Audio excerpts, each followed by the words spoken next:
దేవుని యొక్క పరిశుద్ధమైన నామానికి మహిమ కలుగును గాక. కూడి వచ్చిన ప్రతి ఒక్కరికి యేసు ప్రభు వారి పరిశుద్ధ నామమున వందనాలు తెలియజేస్తున్నా. అందరికీ వందనాలండి. అందరూ బాగున్నారా? మంచిది. దేవుని యొక్క కృపలో మనందరము ఆయన మనల్ని సజీవులుగా ఉంచిన ఆయన యొక్క కృపను బట్టి, ఆయన మనకు అనుగ్రహించుస్తున్న కాపుదలను బట్టి, క్షేమాన్ని బట్టి దేవాది దేవునికి వందనాలు, కృతజ్ఞతాస్తుతులు, స్తోత్రాలు కలుగునుగాక. ఆకాశమందు నీవు తప్ప నాకెవరున్నారు నా ప్రభు. ఆకాశమందు నీవు తప్ప నాకెవరున్నారు నా ప్రభు. నీ వాక్య జ్ఞానమే నా త్రోవకు వెలుగై నన్ను నిల్పెను నీ సన్నిధిలో, నీ సంగములో. నీ వాక్య జ్ఞానమే నా త్రోవకు వెలుగై నన్ను నిల్పెను నీ సన్నిధిలో, నీ సంగములో. స్తుతి పాత్రుడా, స్తోత్రార్హుడా, స్తుతులందుకో పూజార్హుడా. స్తుతి పాత్రుడా, ఆయన స్తుతులకు పాత్రుడు, స్తోత్రార్హుడై ఉన్న దేవుడు. భూమిని ఆకాశాన్ని సృష్టించిన సృష్టికర్త అయిన దేవుణ్ణి మనం ఆరాధిస్తున్నామనంటే నిజంగా మనము ధన్యులము. కేవలము ఆయన కృప ద్వారానే మనల్ని ఆయన ఎన్నుకున్నాడు. మనం ఆయన్ని ప్రేమించకపోయినా, మనం ఆయన్ని దూషించినా, మనం ఆయన అపహేళన చేసినా, అవమానపరిచినా, నిందలు వేసినా సరే ఆయనే మనల్ని ప్రేమించి, ఆయనే ఈ లోకానికి వచ్చి, ఆయనే మనల్ని ప్రేమించి మనల్ని ఆయన కుమార్తెలుగా, కుమారులుగా చేసుకున్న గొప్ప దేవుడు. పరిశుద్ధ గ్రంథమైన బైబిల్లో ఒక చక్కని మాట దేవుడు యేసు ప్రభువు వారు చెబుతున్నారు. ఏమనంటే, ఇద్దరు ముగ్గురు ఆయన నామంలో కూడి ఉంటే వారి మధ్య నేను ఉంటాను అంటున్నారు. మరి ఇద్దరు ముగ్గురు కంటే ఎక్కువే మనం అందరము ఆయన సన్నిధిలో ఉండి మనము ప్రారంభ ప్రార్థన నుంచి ప్రార్థన చేసాం. ఇద్దరు ముగ్గురు కంటే ఎక్కువ ఉన్నాం గనక ఆయన తప్పకుండా ఆయన యొక్క సన్నిధి, ఆయన యొక్క ప్రజెన్స్, ఆయన స్పర్శ మన మధ్యన ఉందని నేను బలంగా నమ్ముతూ పరిశుద్ధ గ్రంథమైన బైబిల్లో నుంచి 65వ దావీదు రాసిన కీర్తన, పరిశుద్ధ గ్రంథమైన బైబిల్లో నుంచి 65వ దావీదు రాసిన కీర్తన 4వ వచనం. నీ ఆవరణంలో నివసించున్నట్లు నీవు ఏర్పరచుకొని చేర్చుకొనివాడు ధన్యుడు. చాలమ్మా. నీ ఆవరణంలో నివసించున్నట్లు నీవు ఏర్పరచుకొని చేర్చుకొనివాడు ధన్యుడు. మనం ఆయన్ని చేర్చుకోలేదండి. మనం ఎప్పుడూ ఆయన్ని చేర్చుకోలేదు. మన హృదయంలో కూడా ఆయనకి మనం స్థానం ఇవ్వలేదు. ఆయనే మనల్ని ప్రజల్లో నుంచి, లోకంలో నుంచి, పాపములో నుంచి, ఆ పాపపు ఊబిలో పడిపోతే ఆయనే మనకి చేయందించి తన పరిశుద్ధ రక్తం ద్వారా మనల్ని నీతిమంతులుగా కడిగి ఆయన కుమార్తెలుగా, ఆయన కుమారులుగా చేసుకొని ఆయన యొక్క ఆవరణంలో, ఆయన సన్నిధిలో, ఆయన మందిరంలో నివసించినట్లు ఆయన చేసి దేవుడు అంటున్నాడు, మీరు ధన్యులు అని అంటున్నారు. దేవుని యొక్క పరిశుద్ధమైన నామానికి మహిమ కలుగును గాక. ఎంత గొప్ప భాగ్యం అండి. మనం ఒక ఎమ్మెల్యే గారిని కానీ, ఒక ఎంపీ గారిని కానీ, లేకపోతే ముఖ్యమంత్రిని కానీ, మంత్రిని కానీ, మనకి బంధువులైనా లేకపోతే వాళ్ళ ఒక చుట్టాలైనా సరే మనం ఏం చెప్పుకుంటాం? పలానా మంత్రి గారు, పలానా ఎమ్మెల్యే గారు మా బంధువులండి, మా స్నేహితులని చెప్పుకుంటాం. లేదా మనం వెళ్ళి ఒకసారి వాళ్ళని కలిసినా సరే మనం ఏం చెప్పుకుంటాం? చూసారా, ఇప్పుడు సోషల్ మీడియా వచ్చేసింది. ప్రతి ఒక్కళ్ళు ఏం చేస్తున్నారంటే విఐపీలతో, పెద్ద పెద్ద రాజకీయ నాయకులతో ఫోటోలు దిగి సోషల్ మీడియాలో అప్లోడ్ చేస్తారు. ఎందుకనంటే నా పక్కన పలానా వ్యక్తి ఉన్నాడు, ఆయన హోదా కలిగిన వ్యక్తి అని ఆ విధంగా వారు ప్రయత్నం చేస్తూ ఉంటారు. ఇక్కడ దేవుడు మనము ఆయనకి దూరస్తులుగా, ఆయన వెతకని వారిగా మనం ఉన్నప్పుడు ఆయనే మనల్ని ఏర్పరచుకున్నాడంట. దేవునికి మహిమ కలుగును గాక. ఆయనే మనల్ని ఏర్పరచుకొని తన పరిశుద్ధమైన రక్తముతో మనల్ని నీతిమంతులుగా చేసి ఆయన కుమారులుగా, ఆయన కుమార్తెలుగా చేసుకొని ఆయన మందిరములో, ఆయన మందిర ఆవరణంలో నివసించినట్లు ఆయన మనల్ని చేసి మీరు నివసిస్తున్నారు కనుక మీరు ధన్యులు అని అంటున్నారంట. దేవుడికి మహిమ కలుగును గాక. నిజంగా ఎంత గొప్ప ధన్యత! లోకరక్షకుడైన యేసు ప్రభు వారిని మనం కలిగి ఉండటం ఒక గొప్ప ధన్యత. లోకంలో పేరు ప్రఖ్యాతులు కలిగి ఉండటం కంటే, లోకంలో ధనగలతలు కలిగి ఉండటం కంటే, లోకంలో ఆస్తిపాస్తులు కలిగి ఉండటం కంటే యేసు ప్రభు వారి పరిశుద్ధ నామాన్ని ఉచ్చరించటము, యేసు ప్రభు వారి పరిశుద్ధ నామాన్ని పలకటము గొప్ప ధన్యత. ఆ ధన్యత మనకు అనుగ్రహించిన దేవాది దేవునికి మహిమ కలుగును గాక అంటూ భక్తుడు రాస్తూ అంటున్నాడు, నీవు ఏర్పరచుకొని చేర్చుకొని వాడు ధన్యుడు. నీ పరిశుద్ధ ఆలయము చేత, నీ మందిరములో మేలు చేత మేము తృప్తి పొందేదము. అందరం చదువుదామండి ఒకసారి. నీ పరిశుద్ధ ఆలయము చేత, నీ మందిరములో మేలు చేత మేము తృప్తి పొందేదము. ఈ భూమి మీద నివసిస్తున్న మనిషికి తృప్తి అనేది లేదండి. అసలు తృప్తి అనేది భూమి మీద నివసిస్తున్న మనిషికి తృప్తి అనేది లేదు. నేత్రాశ, శరీరాశ, జీవపు డమ్మతో బతుకుతున్నాడు. చూసిందల్లా కావాలనుకుంటాడు. కళ్ళు చూసిందల్లా కావాలనుకునిద్ది, కడుపు చూసిందల్లా తినాలనుకునిద్ది. జీవపు డంబము. నాకంటే గొప్పవాడు ఎవడో లేడు, నాకంటే మంచివాడు ఎవడో లేడు, స్వనీతిపరుడు. అలాగున్న మనిషిని దేవుడు ఏర్పరచుకొని, దేవుడు పిలుచుకొని ఆ లోకపు ఆశ, లోకపు జీవపడంబము, నేత్రాశ, శరీరాశ నుంచి, శరీర సంబంధమైన కార్యాల నుంచి విడిపించి ఆయన పరిశుద్ధ ఆలయములో దాచబడి ఉన్న దీవెనల చేత, మేలుల చేత తృప్తి పొందిస్తున్నాడంట. దేవునికి మహిమ కలుగును గాక.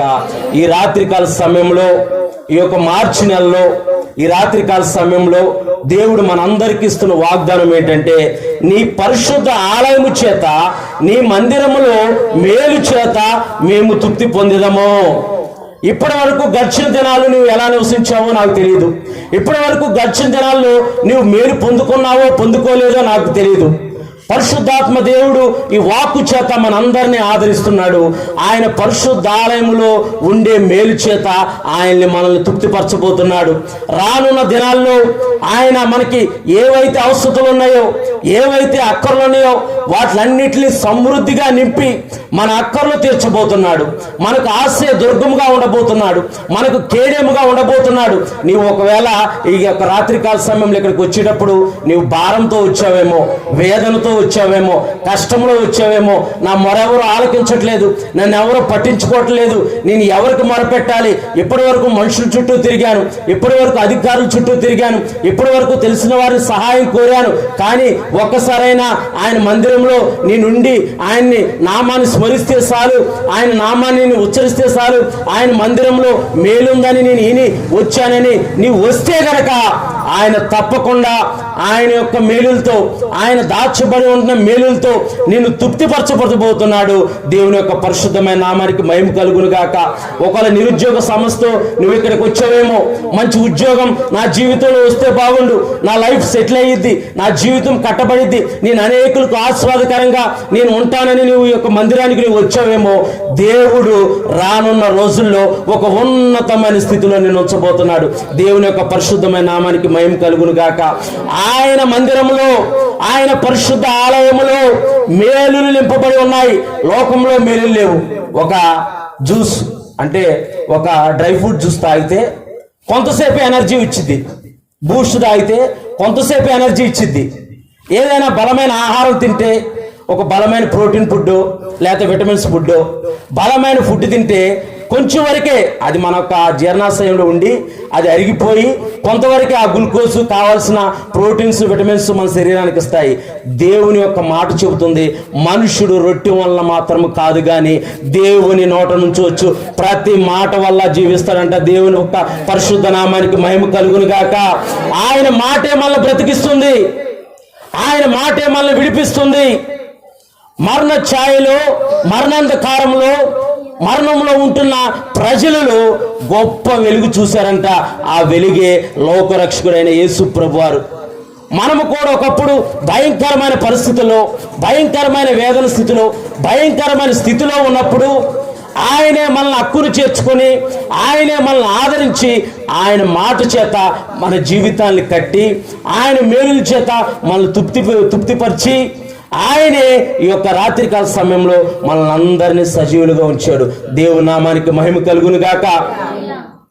దేవుని యొక్క వాక్యం అంటుంది, నీ పరిశుద్ధ ఆలయము చేత మేము నీ మందిరములో మేలు చేత మేము తృప్తి పొందేదము. 36వ కీర్తన 7వ వచనం. దేవా నీ కృప ఎంతో అమూల్యమైనది. చాలమ్మా. దేవా భక్తుడు దావీదు భక్తుడు రాస్తూ అంటున్నాడు, నీ కృప ఎంతో అమూల్యమైనది. ఈ లోకంలో అమూల్యమైనది మన భారతదేశానికి కోహినూరు వజ్రం అనే కోహినూరు డైమండ్ వజ్రం అనేది చాలా విలువైంది. అది బ్రిటిష్ వారు తీసుకెళ్లిపోయారని చెప్పి చెబుతూ ఉంటారు.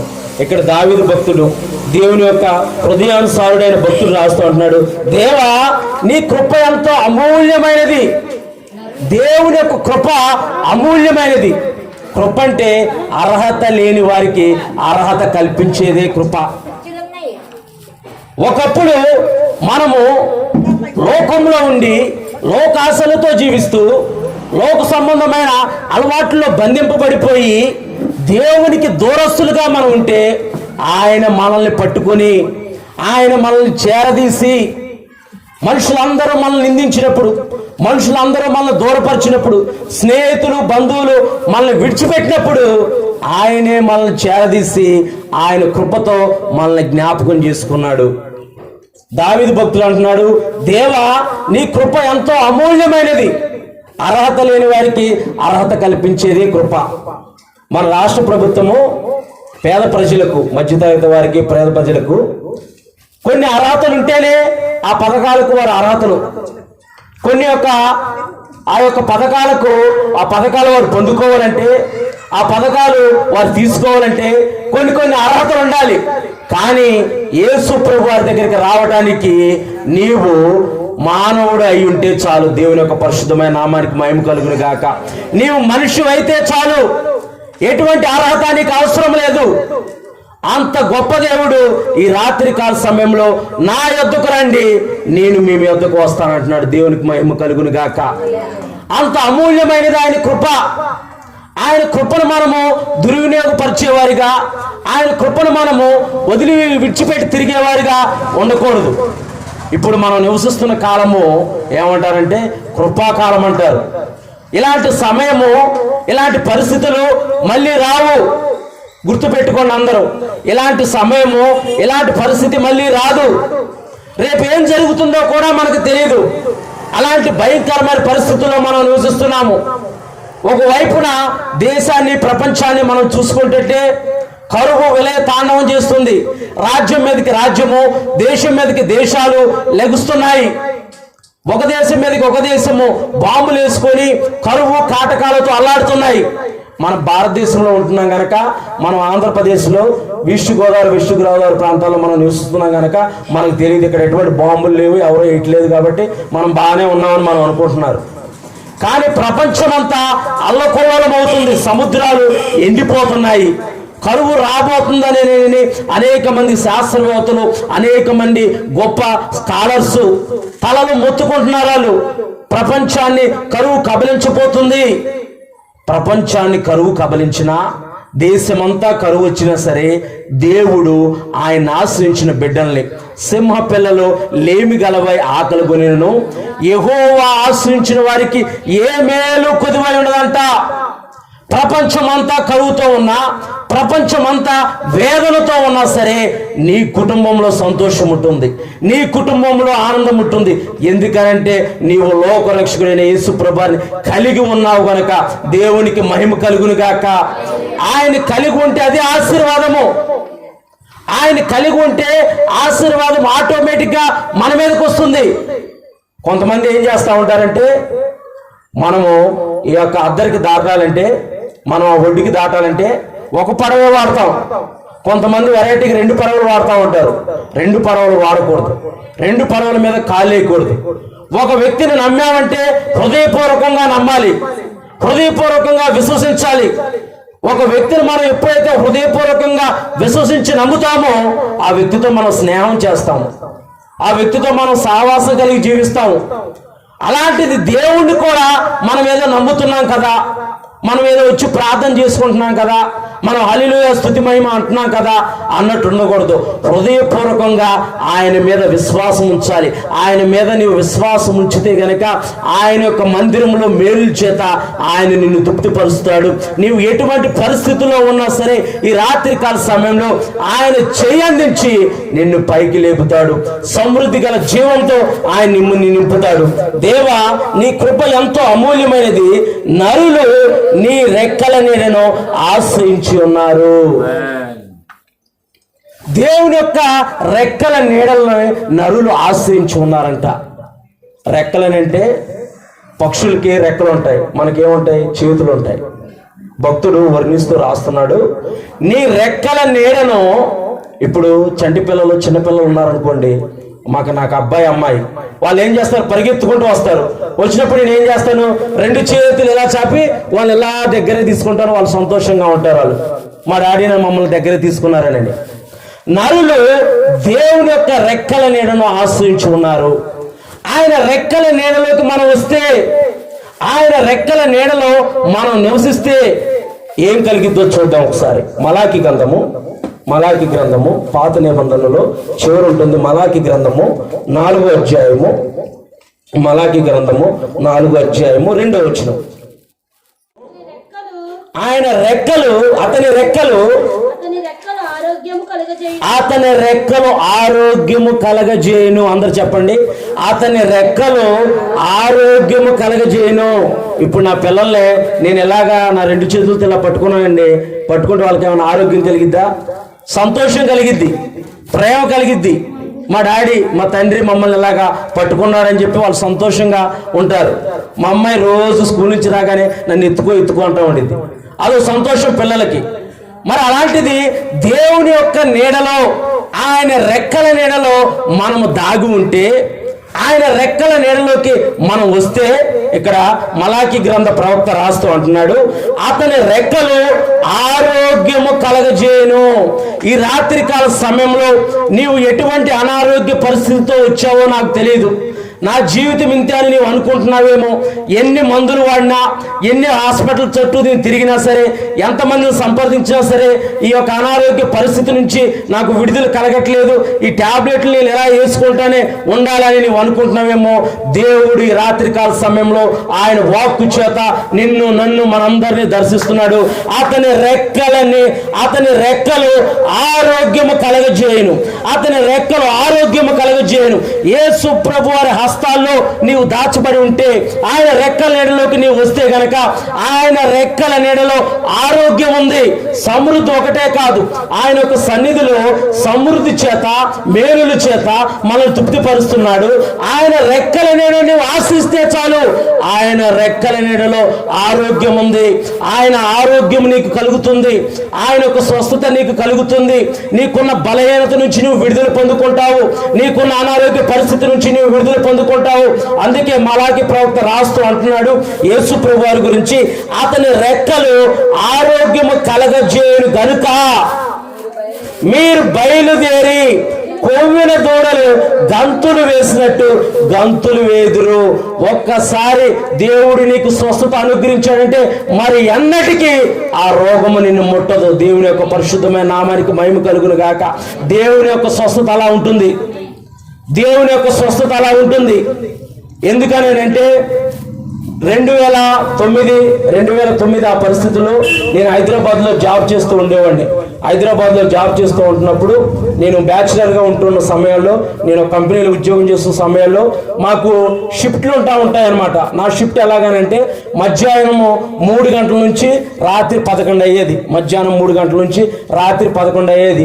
భోజనం చేయడానికి సరైన పరిస్థితులు అనుకూలిపించేవి కాదు. మేము బాక్స్ తీసుకెళ్ళినా సరే మరి అది ఎటు కాని సమయం, మరి అది ఎటు కాని సమయము అలా ఉంటూ ఉండేది. మేము బయట ఫుడ్ అలా తింటూ ఉండేవాళ్ళం. ఏమైందనంటే ఎసిడిటీ ఫామ్ అయిపోయి, గ్యాస్ ఫామ్ అయిపోయి విపరీతమైన కడుపు నొప్పి వచ్చేది, భయంకరమైన కడుపు నొప్పి వచ్చేది. తట్టుకోలేకపోయేవాడిని. కొన్ని సంవత్సరాలు అలాగే జాబ్ చేస్తూ అక్కడక్కడ చిన్న చిన్న ఆర్ఎంపీ హాస్పిటల్లో అక్కడక్కడ చూపించుకొని అప్పుడు ప్రస్తుతానికి ప్రత్యామ్నాయంగా ఏవో మందులు అవి వాడేవాడిని. కానీ ఆ యొక్క పెయిన్ వచ్చినప్పుడు, ఆ బాధ వచ్చినప్పుడు ఒక్కడిని అలాగే రూమ్లో పడి కొట్టుకుంటా ఉండేవాడిని. ఒకళ్ళు చనిపోతారేమోనని భయం వేసేది, బాధ కలిగేది. ఎవ్వరూ ఉండేవారు కాదు. నేను, మా తమ్ముడు, మా సోదరుడు మా తమ్ముడు ఇద్దరు ఉండేవాళ్ళం. తనదో షిఫ్ట్, నాదో షిఫ్ట్. అయితే రాను ఏమైపోయిందంటే ఆ కంపెనీలో కూడా తర్వాత నేను మానేసిన తర్వాత రాను ఏమైపోయిందనంటే ఏది తిన్నా సరే అసలు జీర్ణం అయ్యేది కాదు. ఏది తిన్నా సరే ఇవాళ తిన్నాననుకోండి, రాత్రి కాల సమయంలో మిడ్ నైట్, అది ఎప్పుడు వచ్చేదంటే బాగా మిడ్ నైట్ పూట బాగా అది పెయిన్ వస్తూ ఉండేది. తట్టుకోలేకపోయేవాడిని. చుట్టుపక్కల ఎవరైనా ఉంటే లేపి హాస్పిటల్ తీసుకెళ్తే అప్పటికప్పుడు ఇంజెక్షన్ చేసేవాళ్ళు, కానీ అది అప్పుడే తగ్గినట్టు అనిపించేది, కానీ తగ్గేది కాదు. ఇలాగే కాలం నడుస్తూ ఉంటుంటే ఒకనొక సమయంలో ఏమైపోయిందంటే బాగా విపరీతమైన పెయిన్ విపరీతంగా ఎక్కువైపోయింది. నాకు ఏం చేయాలో అర్థం కావట్లేదు. కాకపోతే నేను మా దైవ సేవకులతో చెప్పాను, అంకుల్ గారు, నాకు బాప్టిజం ఇస్తున్న పాస్టర్ గారు, అంకుల్ గారు నాకు ఇలా విపరీతమైన పెయిన్ వస్తుంది. నాకు తెలిసిన వాళ్ళు ఏమన్నారని అంటే, ఇంకో విషయం ఏంటంటే, ఎంత పెయిన్ అంటే మీరు చెబితే నమ్మరు, మా పిన్ని నన్ను ఏం చేసిందంటే హాస్పిటల్ తీసుకెళ్ళింది. తట్టుకోలేకపోతుంటే హాస్పిటల్ తీసుకెళ్తే డాక్టర్ స్కాన్ చేసి ఇప్పుడు ఆపరేషన్ చేయకపోతే నువ్వు చచ్చిపోతావని అన్నాడు. అప్పుడు నేను యవ్వనస్తుడిగా ఉన్నాను. ఇప్పుడు ఆపరేషన్ చేయకపోతే నువ్వు చచ్చిపోతావనంటే నాకేంటంటే విశ్వాసం ఏంటంటే దేవుడు తప్పకుండా విడుదలిస్తాడు.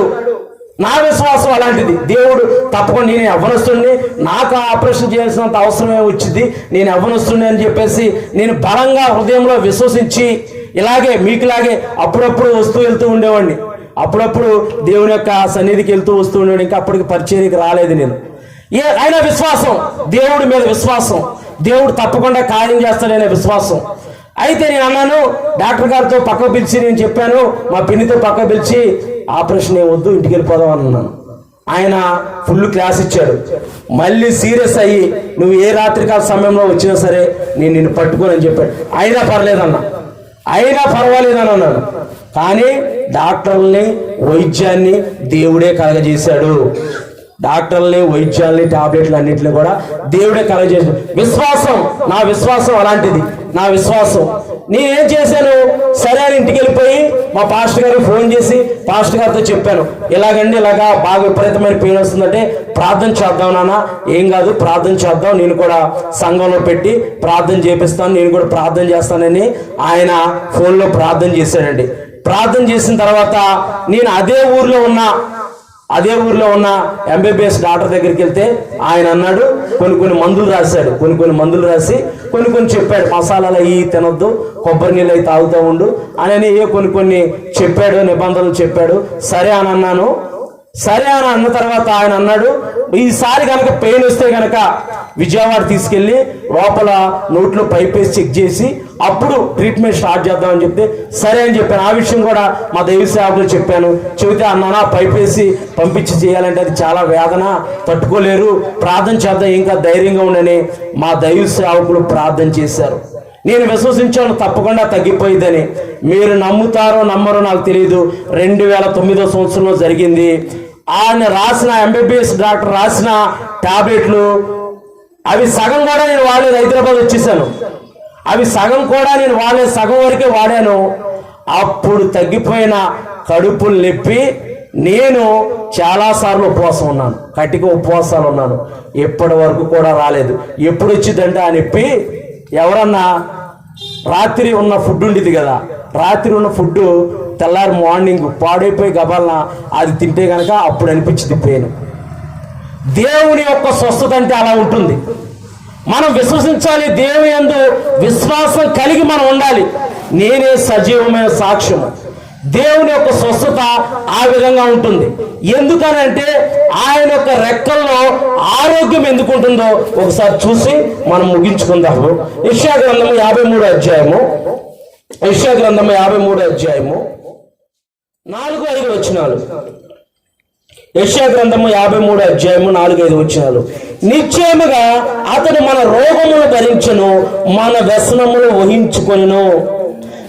యేసు ప్రభువారు మానవ అవతారిగా 2024 సంవత్సరాల క్రితము కన్నికైన మరియ గర్భాన మానవుడి యొక్క దోషాల నిమిత్తము, మానవుడి యొక్క అపరాధముల నిమిత్తము, మానవుడి యొక్క పాపాల నిమిత్తము ఆయన కన్నికైన మరియ గర్భాన మానవ అవతారిగా ఆయన ఈ లోకంలో జన్మించి 33.5 సంవత్సరాలు ఆయన ఈ భూమిపైన నివసించి అనేక అద్భుత కార్యాలు, చనిపోయిన వారిని లేపారు, పుట్టినది మొదలుకొని గుడ్డివారికి చూపునిచ్చారు, సమాధిలో పెట్టబడిన వారు లేపబడ్డారు, పాడ మీద మోసుకెళ్తున్న వారు ఆయన ముట్టగానే లేపబడ్డారు, దురాత్మల చేత, పీడితమైన ఆత్మల చేత, వ్యసనాల చేత బంధింపబడిపోయిన వారు, సమాధిలో ఉండి గాయపరుచుకున్న వారు సైతము ఆయన ముట్టగానే వారికి విడుదల కలిగింది.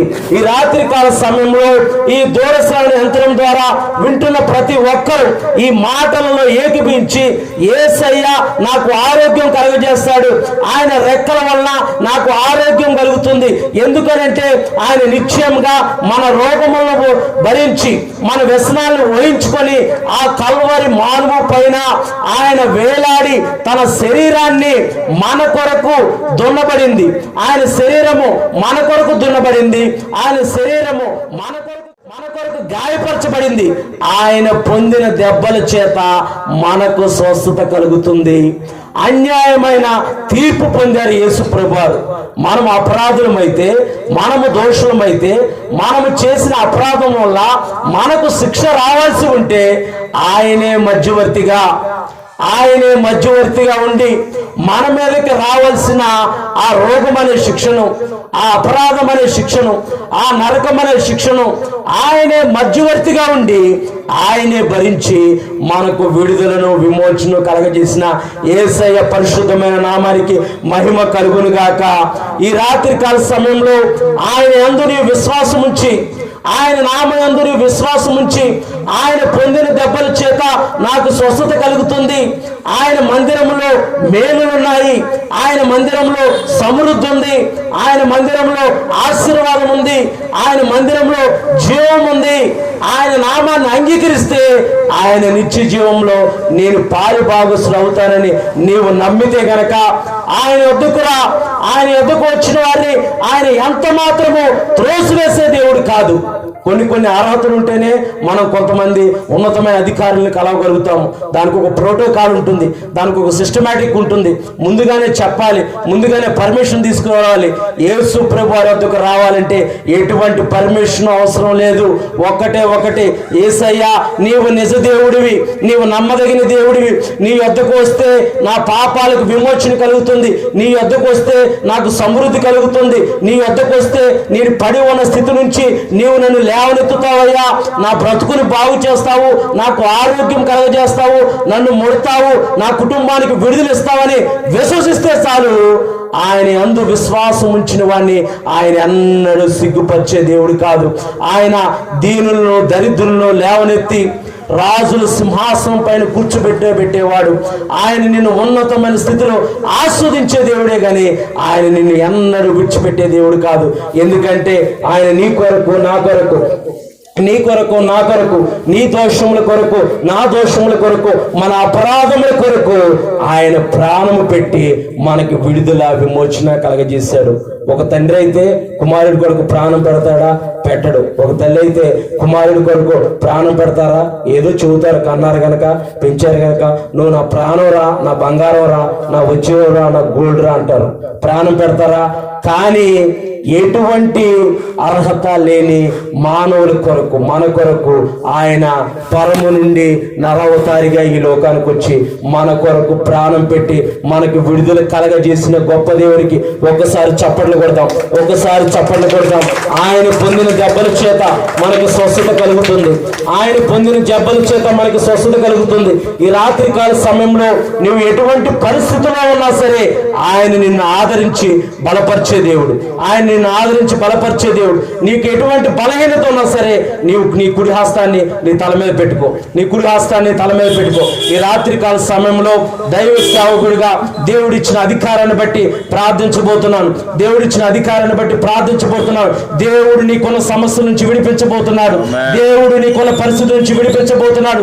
దేవుడు నీ జీవితంలో గొప్ప కార్యాలు చేయబోతున్నాడు. నీ భర్తను మార్చబోతున్నాడు. నీ పిల్లల జీవితాన్ని సెటిల్ చేయబోతున్నాడు. నీ కుటుంబాన్ని కట్టబోతున్నాడు. నీవు ఎటువంటి పరిస్థితిలో ఈ రాత్రికాల సమయంలో వెళ్తున్నా సరే ఆ పరిస్థితి అంతటి నుంచి దేవుడు నిశ్చయంగా నీకు విడుదలవబోతున్నాడు. దేవుడు నిశ్చయంగా నీకు విడుదలవబోతున్నాడు. స్తోత్రం, స్తోత్రం, వందనాలు, వందనాలు. ఆరోగ్య ప్రదాతయే సంపూర్ణ స్వస్థత అనుగ్రహించువాడే. ఆరోగ్య ప్రదాతయే సంపూర్ణ స్వస్థత అనుగ్రహించువాడే. ఆశ్చర్య క్రియలు జీవితమంతా చేయుచు తిరిగినడే. ఆశ్చర్య క్రియలు జీవితమంతా చేయుచు తిరిగినడే. నాకై కొరడాల దెబ్బలను అనుభవించినాడే. నాకై కొరడాల దెబ్బలను అనుభవించినాడే. శరీరారెవ్వరు నా ప్రియుడైన యేసయ్యకు సర్వము నెరిగిన సర్వేశ్వరునికి సరిహద్దులు లేని పరిశుద్ధునికి. పరిశుద్ధుడైన తండ్రి, కనికరపూర్ణుడా, కృపగల దేవా, ఈ రాత్రికాల సమయంలో ప్రభా నీ వాక్కును అంగీకరించి నీ వాక్కును విశ్వసించి ఎంతమంది అయితే అయా నీ మీద ఆధారపడుతూ నీ మందిరంలో మేలు ఉంటాయి, నీ మందిరంలో సమృద్ధి ఉంటుంది, నీ మందిరంలో ఆశీర్వాదం ఉంటుందని నమ్మి విశ్వసించి ఈ రాత్రికాల సమయంలో నీ సన్నిధిలోకి వచ్చి కూర్చున్నారు. నీ గాయపడిన హస్తముతో ఆ కల్వరి శిలువలో గాయపడిన హస్తంతో బలహీనులుగా ఉన్న ప్రతి ఒక్కరిని మీరు తాకండి నాయన, మీరు విడిపించండి నాయన. వారు ఎటువంటి బలహీనతతో ఉన్నా ఈ రాత్రికాల సమయంలో వారి బలహీనత నుంచి నిశ్చయంగా వారికి విడుదల కలుగును గాక, నిశ్చయంగా ఆరోగ్యము కలుగును గాక, నిశ్చయంగా బలము కలుగును గాక, నిశ్చయంగా సమృద్ధి కలుగును గాక. నిశ్చయముగా తండ్రి ప్రభ వారిని ఆస్వాదించండి నాయన, నిశ్చయంగా వారిని బలపరచండి నాయన. వారి కుటుంబంలో ఉన్న ప్రతి పరిస్థితుల నుంచి నాయన వారికి విడుదల దయచేయండి, వారికి విడుదల దయచేయండి. వారిని విడిపించి బలపరిచి ఆస్వాదించమని నీ కృపలో వర్ధిల్లింప చేయమని యేసు పరిశుద్ధ నామమున ప్రార్థిస్తున్నాము తండ్రి. ఆమేన్.